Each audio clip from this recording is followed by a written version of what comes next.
Hey folks, welcome back to the shop. Today I'm going to be turning a hybrid diamond painting pen for an auction that I'm hoping this weekend, which is going to be June 26th through the 28th. Not sure which day I'm going to have it on.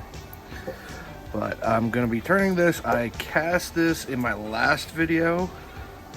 And if you haven't watched that, go ahead and take a look at that video. Kind of interesting, I suppose. And this is a little bit of maple burl with color changing alumilite. This is changes colors in the sun. So hopefully it won't be too dark by the time I get done turning it.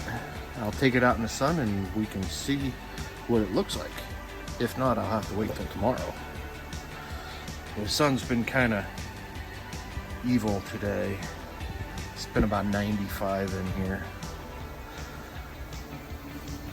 Let's get turning.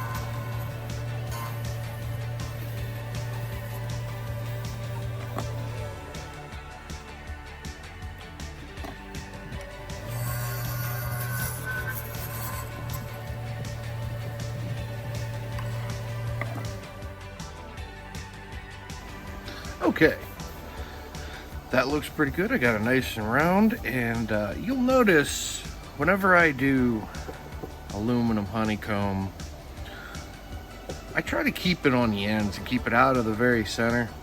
Sometimes I have a problem if it's very center. It's when it ends up failing on me. So if you're casting these type of blanks, think about your placement and what you're gonna do with the pen. I like to do a little bit of center fanciness in here. I don't know, I think I'm gonna do this one pretty simple as a one ring. Yeah.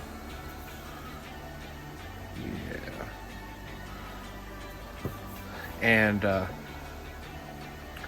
when I do that, if it's got the honeycomb, I can do it, but it makes it a little bit more difficult. It's just easier if there's plain acrylic or plain wood, or even wood and acrylic, but then that causes issues with finishing.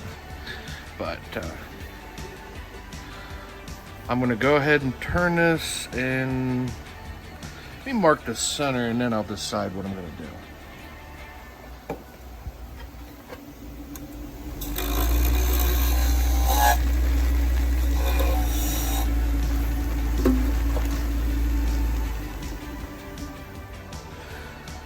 Actually, I think I'm gonna make this one into a illusion shape. That's where I have a deep cove in the middle with two lines on each side. And I might even go as far as to make it a ring of illusion, because that's one of my more popular shapes. They're a little harder to finish on hybrids. They take quite a bit more effort, but these are auction pens, so it's always worth it.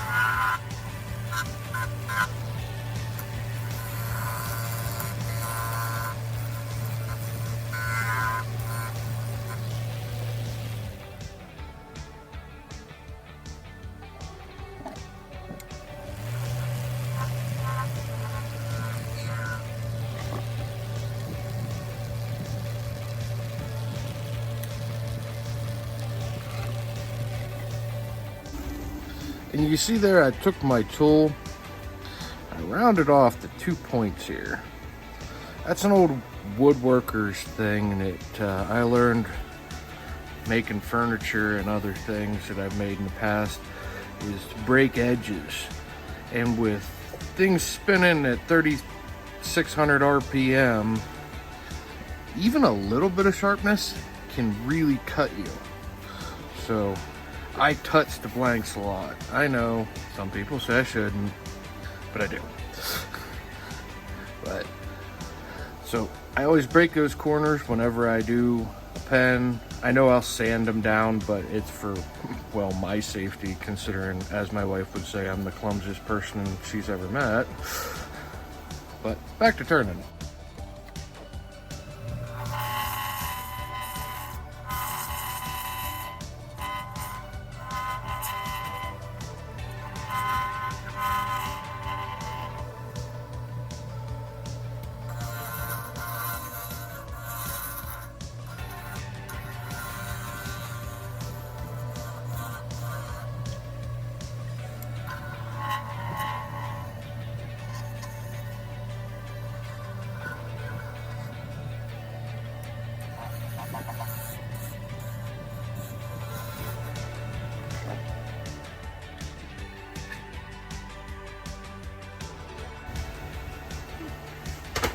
I think I'm liking this shape. Now on hybrids, sometimes I find it's best to dry sand them. It's a little harder on your hands. It uses a little bit more sandpaper, but it makes it easier in the end. So I got my little rolls of sandpaper up here, just little pieces. And this is 120. You know, I work the wood a little bit more than I work the acrylic, because wood gets, especially some of these burls, maple's pretty good about it, but some of the other burls get a lot of tear out. I want to sand past any of that tear out. Try not to drop my sandpaper.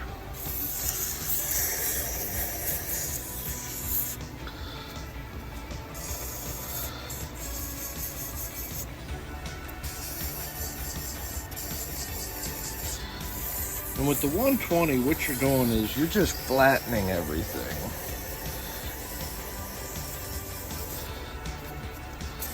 And then the preceding grits past this are what you're using to remove the scratches from the previous grit. I know it seems kind of counterintuitive to put scratches in just to take scratches out, but that's the way we do it. Doesn't have to make sense.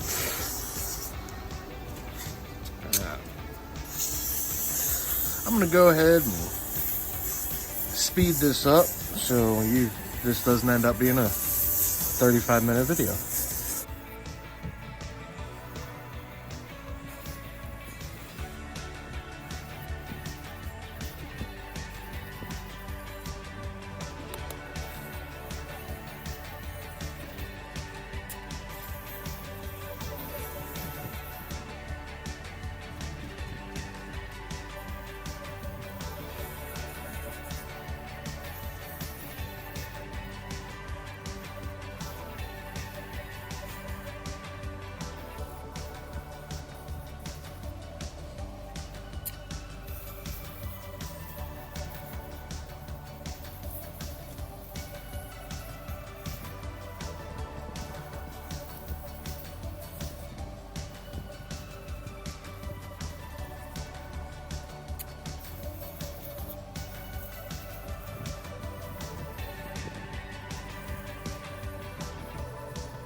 Okay, this is exactly why I wet sand.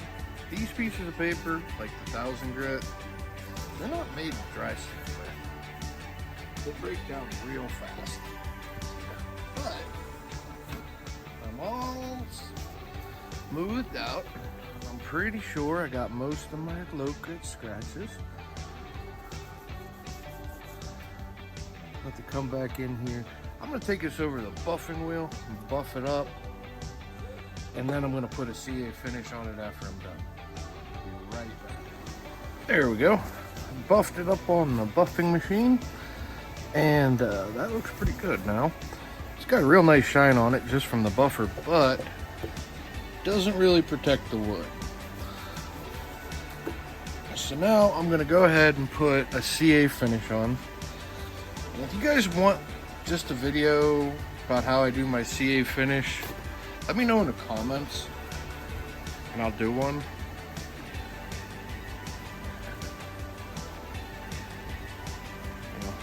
Any ideas you guys got, let me know. I'm always happy to try to make something different. But here we go. Then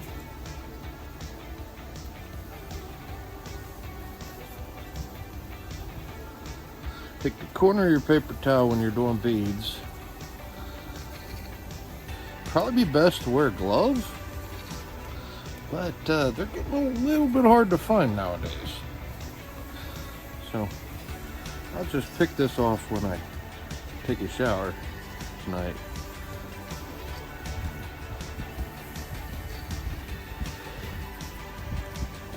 When you're doing beads like this, the thin is probably the most important step, because some of the low parts of the beads, that's pretty much all the finish it gets.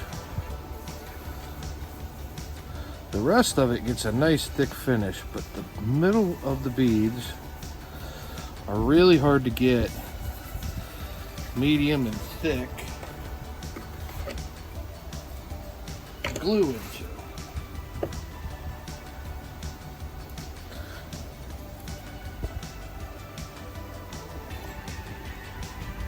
Now I'm going to use medium. This is actually Easy Bond I put in a, I've got a big bottle of it over there somewhere.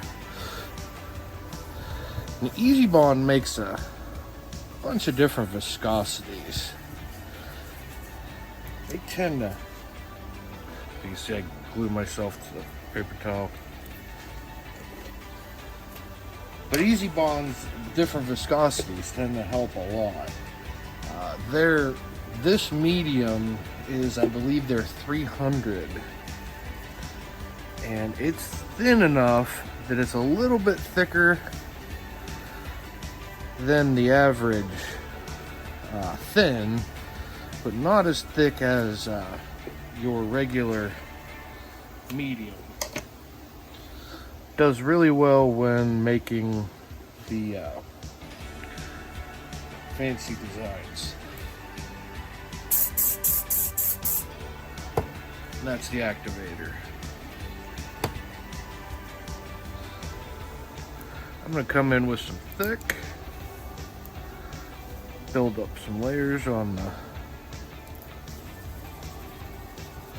ends in the middle.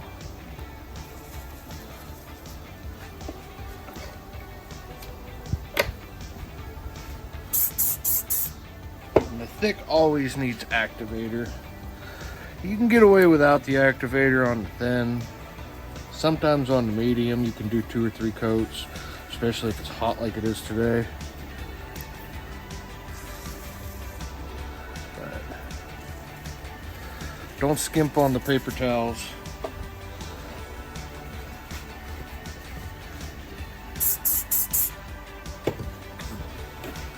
Once it dries on the paper towel, you'll just end up with a bad application.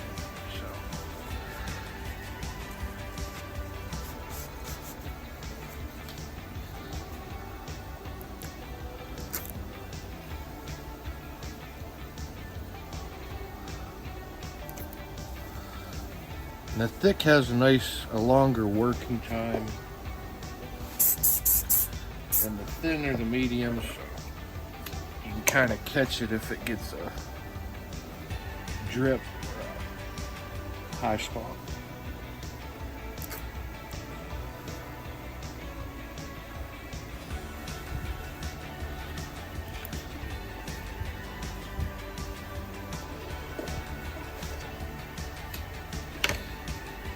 If you're doing ink pens and you're doing this, I don't recommend the drip method like I was just doing, where you take it, put your, some people do, it gives you a thicker coat and you can do less coats. But on things like ink pens, I end up with a lot built up on both ends. You just gotta sand down. And if you don't sand it down, the pen kits don't fit right.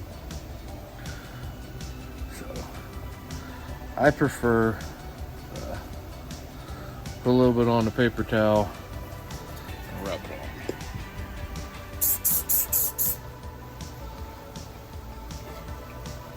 on. Well, let's see where we're at. Yeah, it looks pretty good. I'll come in with my water bucket.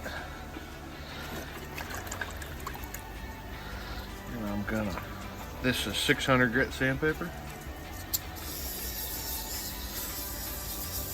This will take any of the high spots and some of the little lines from the application off. I don't go any lower than this because it's just more scratches you gotta sand out. And then by the time you get some of them out, you've sanded through your finish. Gotta be gentle. Super glue CA finish. It sands a lot faster than acrylic, even though it's pretty much a liquid acrylic.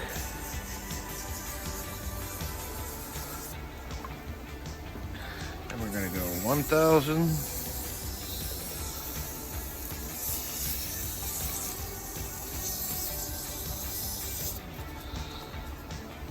Now the 1000, I'll get down in these grooves just to make sure there's no high spots within the grooves. I can feel one right here. I'm trying to get out.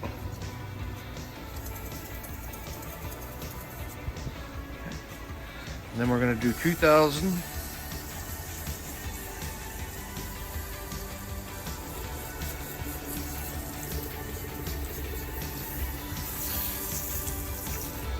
And I just ran out of 3000 grit, so I got some Zona sandpaper I don't really use too often. I'm just gonna use the green Zona sandpaper. A little tip for you guys that do Zona all the time. You probably already know this, but just right back on the back side of it. That way you know you're using the right side of it, because once it gets wet, it looks the same.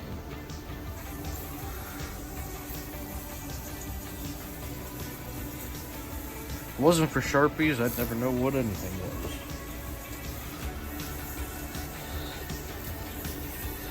And this is just a polish. Now there's a whole wide pack of these. You can go through and eliminate sanding altogether, or eliminate buffing, but yeah, I got a buffing wheel. So I'm going to take this over to the buffer and finish it off. Then I'll see if I can find some sunshine and watch it change colors. Had to wait for the sun to come out because I couldn't get it to change with the cloudy sun that I had yesterday. So here it is. And here it is in the sun. It changes almost instant when the sun's powerful like this. See all that pearl and that sparkle, little flashes of the hollow in there, and the burl turned out awesome. It's got that little bit of spalting in it, and great burl figure. Well, that's all I got for you this week. Thanks for watching. Don't forget to like, subscribe, do all that YouTube stuff. See you in the next video.